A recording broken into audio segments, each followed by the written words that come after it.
Hey galera, feliz 2021 e aqui é o nosso primeiro vídeo retomando a leitura de sinopses de quadrinhos, histórias, mangás enviados por vocês lá no meu e-mail contato@extintomangaka.com. Como vocês sabem, eu recebi uma tonelada de sinopses, então vamos logo começar aqui porque tem muita sinopse para ser lida e, enfim, o vídeo vai ficar longo. A primeira sinopse que a gente vai ler aqui chama Super Guerreiros. Jack, Ryu, Rayla e Jin são primos que repentinamente começam a morar na casa de seu avô, mas eles descobrem que ele é um guerreiro samurai que aprisionou Ryotaro, o príncipe das duas nações. Agora, os filhos de Ryotaro estão atrás deles para que seu pai seja libertado. Bem, a sinopse ela não revela diretamente qual é a relação que os personagens principais terão com essa trama, né? Mas imagino que dá para desenvolver algo muito legal em cima disso. O título eu acho ele muito genérico, eu aconselharia realmente pensar em um título que remetesse mais à história, de modo que desse um pouco mais a entender qual que é. Super Guerreiros fica um título que você não sabe muito o que esperar e você pode até achar que é uma história meio boba por conta desse título. Então acho que é um título que ele não marketeia, não vende muito bem a história. Mas eu gosto de como abre a possibilidade de o avô desses jovens ser um vilão que está aprisionando de repente o príncipe herdeiro, né, aí de duas nações e tal, como é dito. E vamos dizer assim, fazer uma trama que vire. Então você começa ali meio que acreditando que esse príncipe era algo ruim para o mundo e aí por isso o avô deles prendeu ele e tal, e aí conforme você vai entendendo mais a história vai virando os personagens principais, né, quem a gente acompanha ao longo da história, no caso Jack, Ryu, Rayla ou Rayla e Jin, eles vão descobrindo que não é bem esse o caso, seria uma virada, um plot twist interessante para a história. Então esse seria algo que eu consigo imaginar vendo aqui essa sinopse. Eu imagino que eles são jovens, né, já que eles foram morar com o avô. Você pensar, eles provavelmente perderam os pais e tios, né? Enfim, já que são primos ou algo do tipo, e eles tiveram que ter o cuidado de um adulto e foram morar com o avô nesse caso, ou aconteceu alguma outra coisa, enfim, algum motivo aí dentro da família que fez eles irem morar com o avô. Pelo que dá a entender aqui, a história se passa no Japão, ou algo parecido, né, com a Ásia e tal. E parece ser meio medieval, por conta ali, o príncipe das duas nações, né? Como se o mundo fosse dividido em duas nações, você tem esse grande príncipe aí, ou o mundo ou a região onde eles estão inseridos. Então, o que dá a entender que a história ela é meio medieval. Eu acho interessante ser com crianças, pré-adolescentes, algo assim, porque tem uma visão de mundo meio limitada, então daria para fazer essa pegada legal. Claro que eu estou indo totalmente para esse lado do plot twist e tal, porque eu acho que é algo interessante que dá para ser trabalhado nessa história, não deixar tudo muito preto no branco. Vamos para a próxima. O nome da história é Entre Vidas e o autor ele já deixou meio claro aqui qual que seria o gênero da história, né? Quais seriam as categorias em que ela estaria inserida. Que seria uma comédia romântica, mas o que envolve também ação e aventura. Vamos ler a sinopse. A história nos traz o ceifador ou ceifadora, né? Uma pessoa com a capacidade de manter sua consciência ao reencarnar. Interessante. Junto com seus companheiros, um com capacidade de identificar almas e outro com uma reserva de energia inesgotável, não sei o que isso significa ainda, segue por várias vidas seu objetivo, acabar com a raça humana.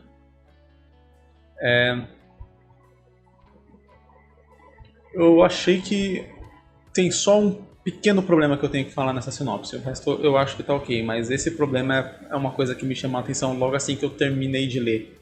Não fala sobre os protagonistas da história, ou se a gente vai acompanhar o vilão, né? O que seria o vilão da história. Geralmente, como a gente tem essa tendência de pegar uma história e você supor que está acompanhando bem contra uma força do mal, e geralmente quem quer acabar com a raça humana né, geralmente está na força do mal, eu senti a falta de parecer que tem um protagonista, né? Ou no caso de deixar claro que o protagonista é esse ceifador ou algo do tipo.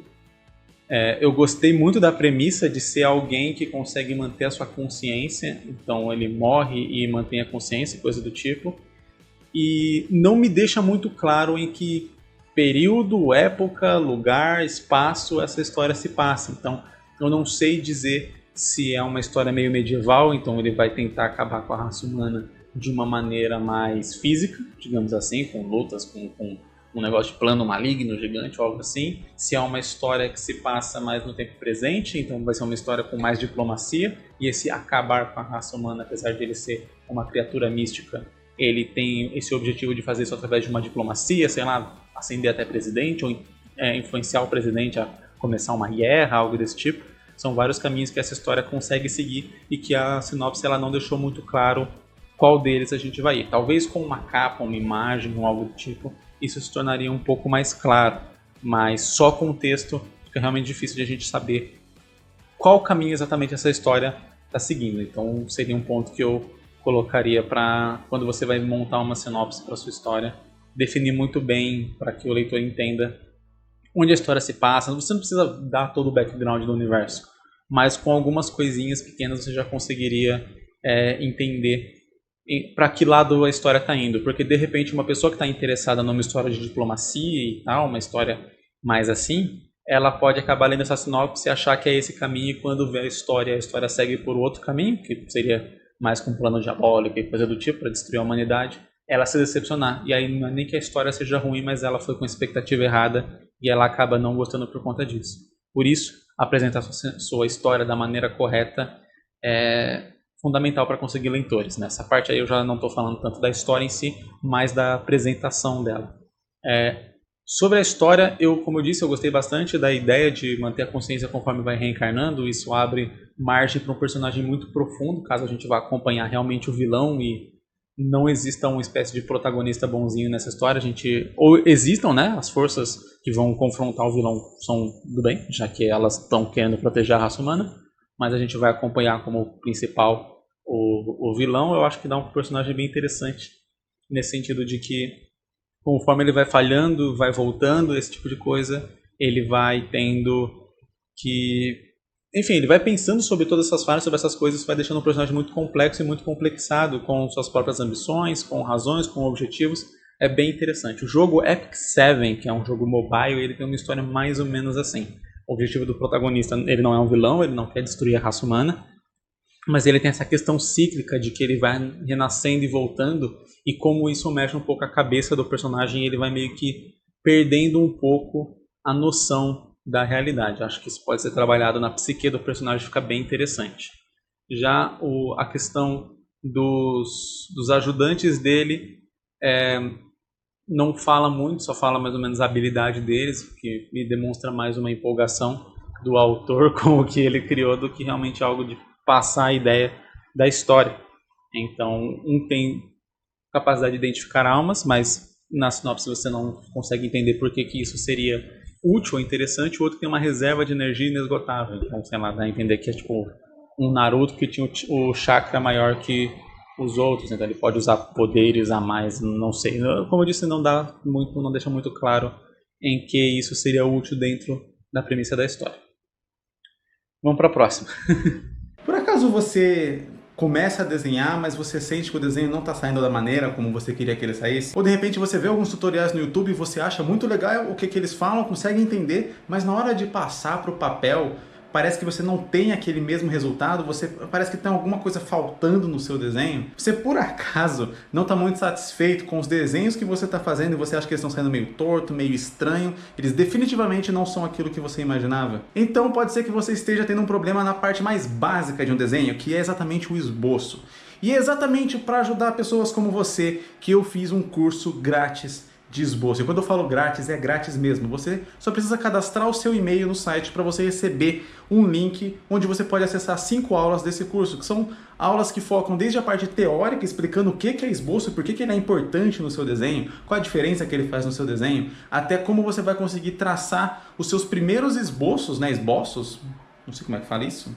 Enfim, traçar os seus primeiros traços, apesar disso ser redundante, e você também vai aprender a desenhar desde pessoas, né, cabeça, desde pessoas em movimento, toda essa parte de esboçar pessoas e poses, até mesmo cenários, perspectiva, e no final eu vou dar alguns alguns exercícios que você pode ir praticando para ir aperfeiçoando o seu desenho. O esboço é a parte inicial do desenho e pode ser o motivo pelo qual você não está gostando dos que você anda fazendo. Então eu tenho certeza que esse curso pode te ajudar. O link está aqui embaixo na descrição, caso você tenha vontade.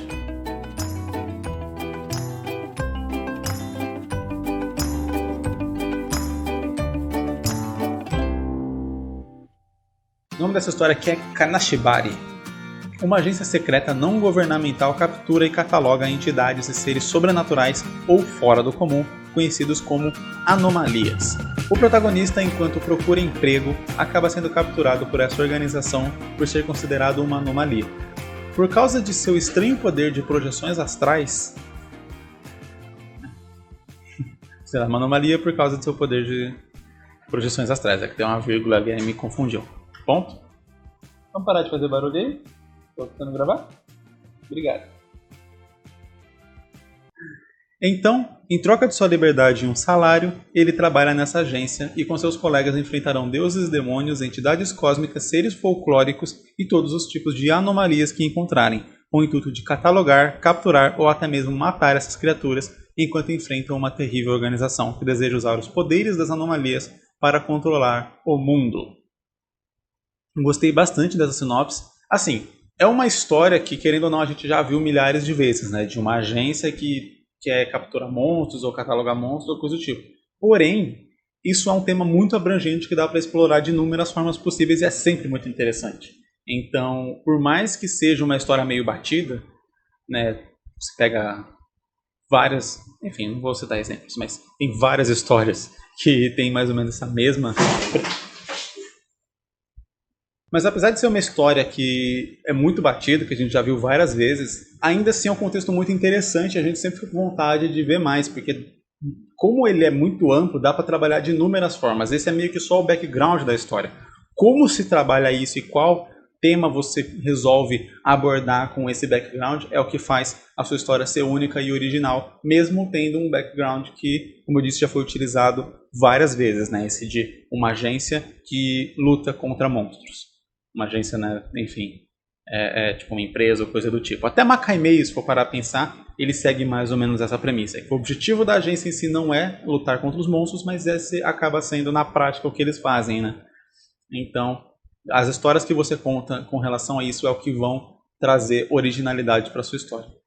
Eu gostei de você colocar todos os mitos, vamos dizer assim, todas as coisas, as crenças que a gente tem no mundo real como dentro dessas anomalias. Então, fica muito legal porque a gente não vai ver uma determinada categoria de monstro, como é o caso de Bleach com os Hollows, como é o caso de Alno Exorcist com os demônios e várias outras histórias que dão um nome para o seu monstro, para os monstros que essa agência vai enfrentar, até Macaimei com os Ápsicos.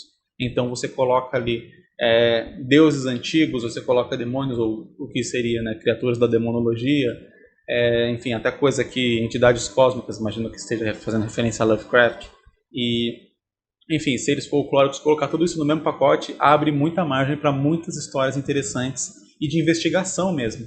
Eu torceria muito para que essa história ela fosse mais na linha de investigação e suspense, mesmo tendo um pouco de ação, mas que isso ficasse mais para o final, em alguns casos, coisa do tipo, e que em algumas histórias isso nem precisasse acontecer, porque, como eu disse, a gente tem muita história já que envolve isso e você tem simplesmente lutas. Eu acho que se você conseguisse fazer uma investigação mais a fundo, até indo nas bases de como essas lendas foram nascendo, criando, dá uma história muito rica em conteúdo também e em suspense, e em trama mesmo.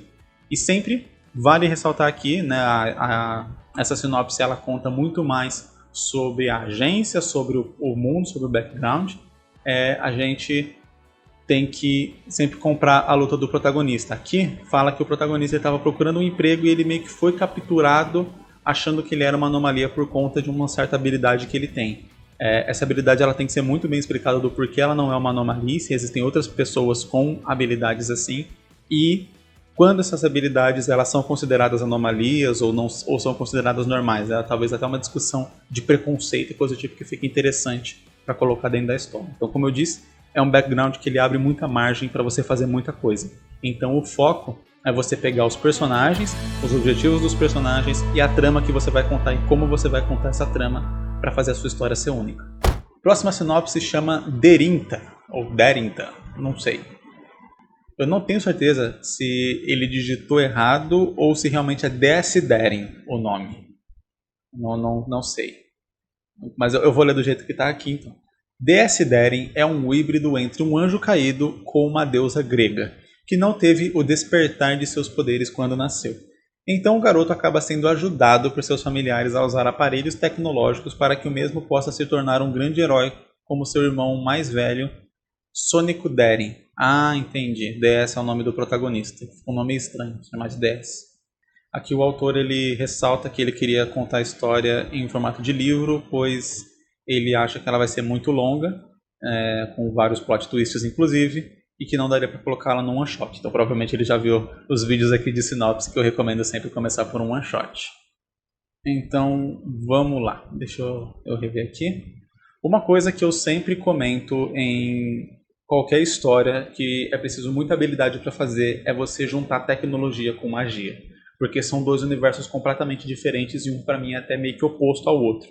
Então para juntar essas duas coisas tem que ser amarradas de uma maneira muito bem desenvolvida na questão de background de mundo. Na sinopse, claro, por ser uma sinopse, não está falando mais ou menos como essas duas coisas se comportam, mas na hora que você apresentar o mundo, isso é muito importante, que essas coisas casem para que não fique algo muito maluco e que o leitor não consiga comprar a ideia da história.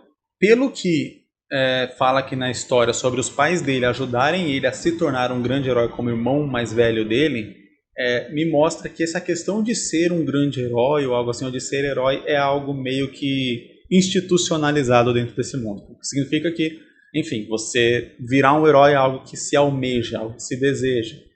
Se você pega até ali, tem questão de um anjo caído com uma deusa grega, né? Então, você tem toda uma questão de mitologia da Grécia, realmente a Grécia, essas mitologias mais antigas, ela tem um culto ao herói, né?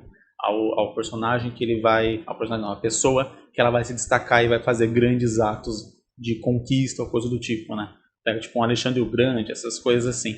Um Júlio César, enfim, apesar de ele já ser de Roma, mas então dá a entender que isso é institucionalizado na história. Se tiver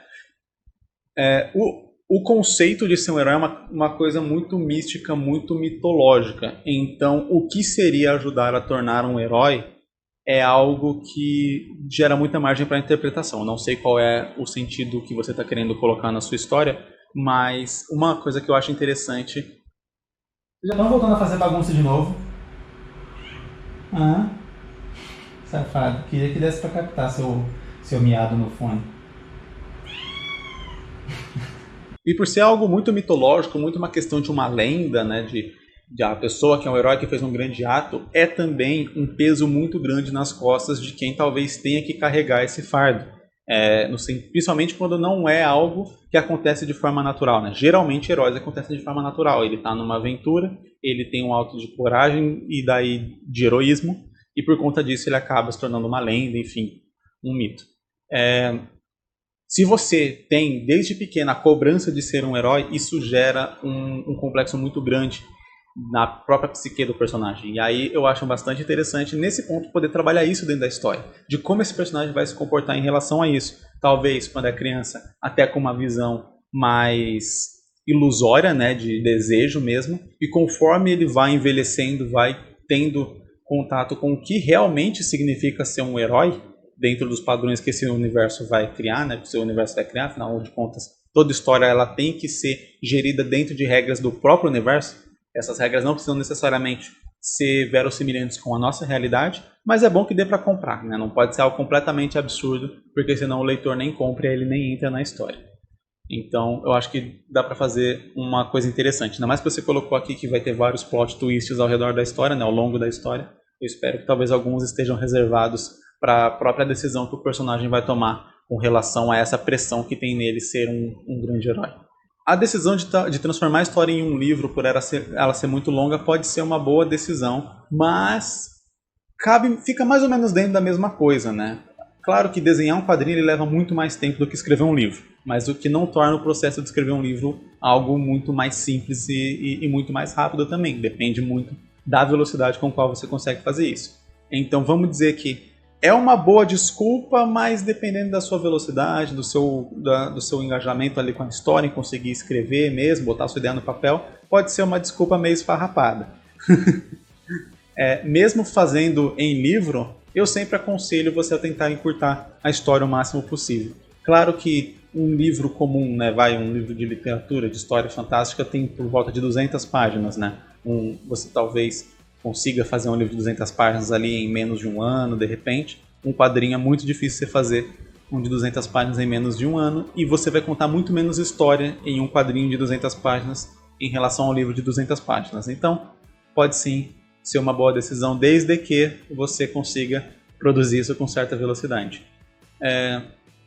Ainda assim, eu aconselho você a tentar, de repente, contar alguma outra história mais curta, fazer alguns contos, se você já não fez, porque um dos pontos sobre fazer o one shot e não a série, não é só a questão de que você nunca vai terminar, ou que você vai demorar muito para terminar, é a questão de você ter experiência de contar uma história do começo até o final, porque se você compromete a fazer algo que vai levar 1 ano, 2 anos, 3 anos para você contar, você vai começar muito cru, digamos assim, você vai começar sem experiência nenhuma e vai adquirir experiência ao longo do tempo, o que faz com que geralmente sua história comece meio ruim e ela vá ficando boa.